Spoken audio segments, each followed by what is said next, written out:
Now that stablecoins are growing so much in popularity, the mainstream media is compelled to highlight them. According to CNBC, stablecoins have the potential to transform how Americans shop at physical establishments. This comes from expanding firms like Prevail Coffee, which is joining an increasing number of small and medium-sized U.S. companies who are using stablecoins to reduce expenses and offer innovation in their local capital markets share.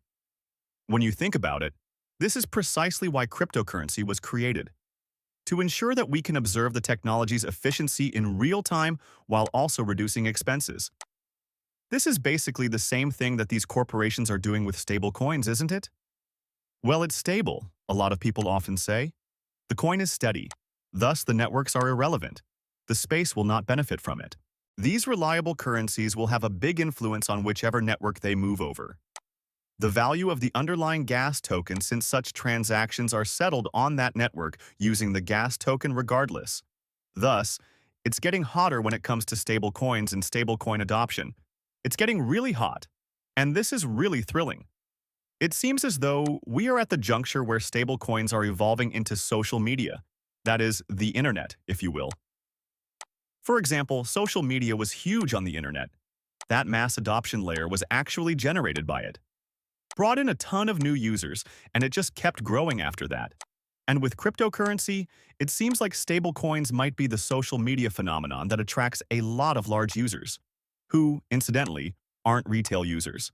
Retail will essentially be onboarded as a result of these large corporations, institutional players, and even SMEs, and mass adoption will only pick up speed after that. I know I'm not subscribed, so you can't really see this, but stablecoins make banking more limited. This is extremely exciting to see, especially at a time when we're looking at other mainstream media channels like Bloomberg.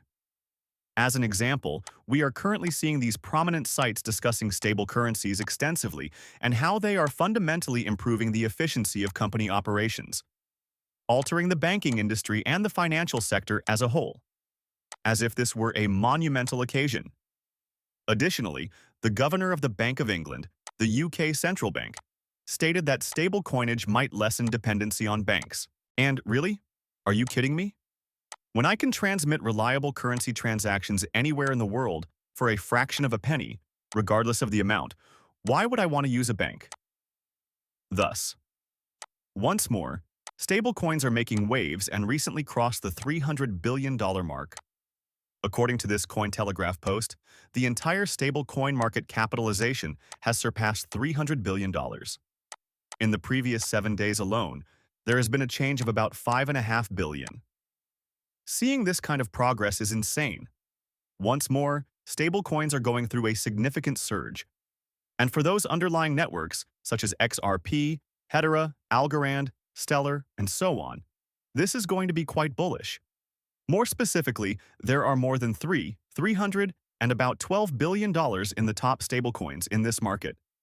Although I am aware that RWA, XYZ is somewhat behind schedule, $312 billion is a huge sum of money to be linked to stablecoins. Consider what has transpired in the past year alone, don't you? Similar to examining the steady coin value on the chain. I just want to get back quickly so we can go on to 2024, don't we? Because we were at about $129 billion for stablecoins at the start of 2024. Since we already know that we are above $300 billion, we are officially over $291 billion. However, seeing so much improvement in just about a year and a half is astounding. However, we have been circling about $3+ trillion for a while now, when it comes to the monthly transfer volume as well, Folks, although this transfer volume isn't at its highest level ever, we're coming very close, isn't it? A cursory look at the monthly transfer volume for September, which was essentially a down month, shows that it was close to $3.2 trillion. It was $3.5 trillion the month before. $3.2 trillion the month before. By the way, these are really dull months. For cryptocurrency, at that time, not many people were involved in the ecology of the cryptocurrency market. Therefore, the fact that we are keeping track of this many monthly trends just demonstrates the size of the stablecoin market.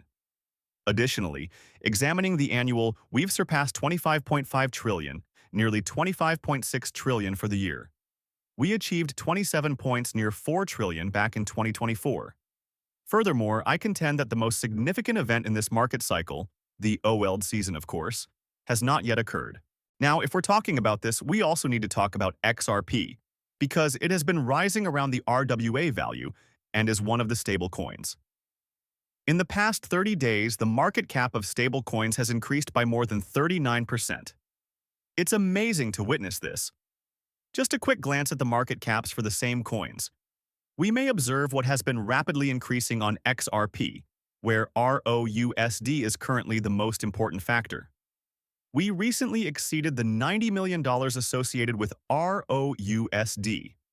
I am aware that Ethereum still has the majority of the RLUSD supply. That makes a great deal of sense. I've discussed why that is the case on several occasions. The most liquid network for stablecoin initiatives is Ethereum. Therefore, in the early stages of this, we will witness the emergence of numerous stablecoins on Ethereum. These other networks will subsequently begin to grow significantly. However, a simple glance at RLUSD shows that we've increased by roughly 11.2% over the past 30 days, with over $789 million worth of RLUSD available. The monthly transfer volume follows. Isn't this the largest one? Nearly $5 billion was linked to RLUSD, up more than 53% in the past 30 days. It's just really exciting to watch this. This indicates that RLUSD is becoming widely accepted. Now, Monica Long, the president of Ripple, was one person I recently noticed on my former timeline. This post that she made was on stablecoins. Stablecoin payments are often used on cryptocurrency Twitter and in bank and payment company earnings calls. What provides? Both TradFi and DeFi are now fully embracing payments as a game-changing blockchain use case. Thank you for viewing. Goodbye.